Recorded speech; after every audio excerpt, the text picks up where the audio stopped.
ఏయ్, నటించింది చాలు గాని రా ఇంట్లోకి.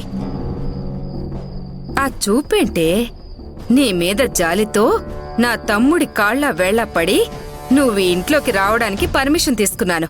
మర్యాదగా వచ్చామా ఓ మూలన పడున్నామా అన్నట్టుండాలి.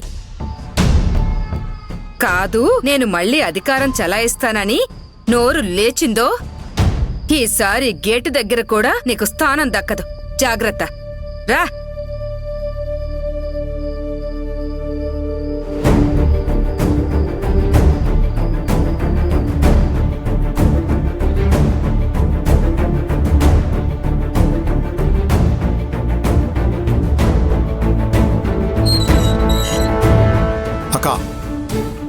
వస్తోందా అది?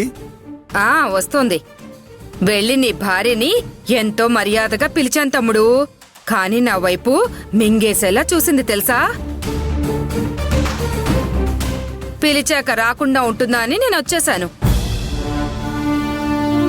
ఇదే నీకు లాస్ట్ వార్నింగ్. భర్త కూతురు అంటూ పద్ధతిగా ఇంట్లో పడుండు. మళ్ళీ ఆ పిసినారోడి కుటుంబానికి సపోర్ట్ చేశావో శాశ్వతంగా నిన్ను ఇంట్లోంచి గెంటేస్తా. జాగ్రత్త.